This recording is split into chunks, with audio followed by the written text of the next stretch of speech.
Good morning, Karen Scholl, Operations Section Chief with the Alaska Incident Management Team, here for your briefing on Sunday, September 26th. So right now in Orleans, we've got a little bit of the marine layers pushed in.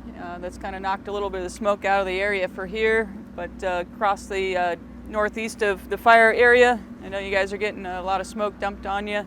That smoke production is mainly from the Woolly Creek area. Just the interior smokes, no real fire growth, but all that smoke with the southwest winds is kind of dumping it up into Said Valley, Etna, Happy Camp areas. So that's where that smoke is coming from. With the anticipated rains starting late tonight and into tomorrow, that should be able to scour some of that smoke out. So hopefully Tuesday it'll be a lot better for you guys. As far as what's happening on the fire yesterday, we've got folks up in the far northeast corner, up around Huckleberry Mountain area and just a little bit south of there. They continue to hotspot, and everything is looking pretty good up there. There's not a lot of heat. They're able to pick them up and extinguish them, and so we've got just a day or two more of work in that area. Up in November, after we blacklined yesterday, November is still looking good. Some mop up. Some interior lines are getting repaired and snagged out, so just a lot of non-suppression work is starting to happen, but we are still patrolling and mopping up where needed. Down in Juliet, in the Bishop Bowl area, a little bit of cleanup with some fire there, real small scale, but generally we're pretty much done with the firing operations in that area. Fuels will continue to smolder until we get the rain, but that's all looking secure. Chicken ladder, we've got some, we're pulling some hose, extraneous hose, and taking care of the roads and dozer lines in that area. And then real good mop up, real progressive mop up. So we talked about early on, we mop up 20 feet, and then the next day we go in and mop up 50 feet, and then the next day we go in and go deeper and deeper. And so we're looking at about 150-foot depth in some of those areas. And so we're feeling real secure, obviously, because we have black line, but things are looking really good in the Bishop Bowl area. Today we'll be mostly monitoring that and starting to mop up where we put fire in the previous days. As we move around the Horn, pretty much all patrol, a little bit of mop up, and then working on the repair. And repair is snagging the roads, cleaning out the ditches, just kind of trying to improve things back to where they were before the fire started coming through.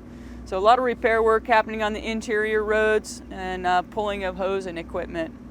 As we get down into the Black Mountain area, crews are finishing the prep on the roads and masticating all the excess material. That should be completed today. We flew IR down in the little pooch down here, and everything's looking good. They found 3 or 4 spots, and they sent crews in there to extinguish those spots, and so that's looking very secure now. As we move down into the Woolly Creek area, fire continues just to smolder. A little bit of advancement. We did not run buckets down there yesterday. The fire is just backing off the hill down into Woolly Creek. So that's real good with these current conditions. There's nothing getting up and torching, so that nice understory burn is happening as it backs down into the creek. All the structures in that area are still secured, and no issues down there.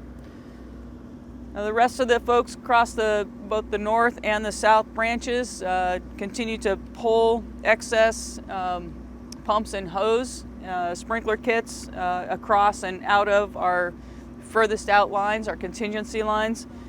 So you'll see folks in and around communities, not only down in the Salmon River area, along the 96, up in Happy Camp, and then up in the China Grade area. All that extra hose that's out there is starting to really get retrieved and pulled back. Additional work on the hand lines and dozer lines is also happening across the fire area. Yesterday with our unmanned aerial system, the drone, we flew into the Black Mountain area and today we'll be looking up into the northeast corner and really taking a look and giving those guys up there a hand on identifying where the hot spots are so they can extinguish it. Recons yesterday from the helicopters kind of show a little bit of increased activity out in the far eastern side. Maybe a little bit of forward movement as it got into a little bit of stringers, but certainly no head of steam. It's just kind of real good understory burning happening out here. Again, we've got this really large natural feature further to the east that's the blocking action. So even if this moves around a little bit, it doesn't really have enough energy to be able to make any kind of threat and get across the natural feature. With the upcoming rains that we're anticipating tomorrow, another 1/2 inch to 3/4 of an inch, at least on the west side, and additional rain on the east side.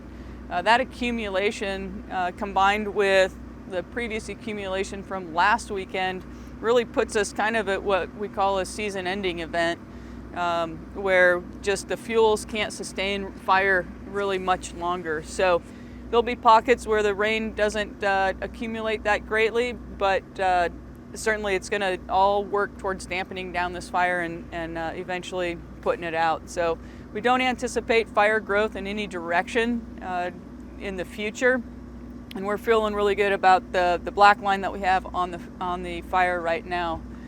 We anticipate additional black line as the jumpers complete their project up in the northeast. So that will be good. We anticipate over the next couple of days closing up near Chicken Ladder and off of Titus Ridge here, and over by Cottage Grove. This open area we'll probably leave open, but we'll keep our eyes on it. After the rains, we'll reassess again. But places where we can't put boots on the ground to really make that determination of whether the fire is not moving forward progress, we really don't like to blackline it. So we'll see how that looks after the rains. And everything else, I think we're looking about where we're going to be as far as true containment. Everything on the east side, since we're not really going in and putting boots on the ground, we're relying on natural features and old fire scars to hold the fire, and we're not really seeing any movement. There are pockets again that it will continue to burn out until the rain puts it out. So we're not seeing forward movement, and likely will not ever really see black on the eastern side of the fire.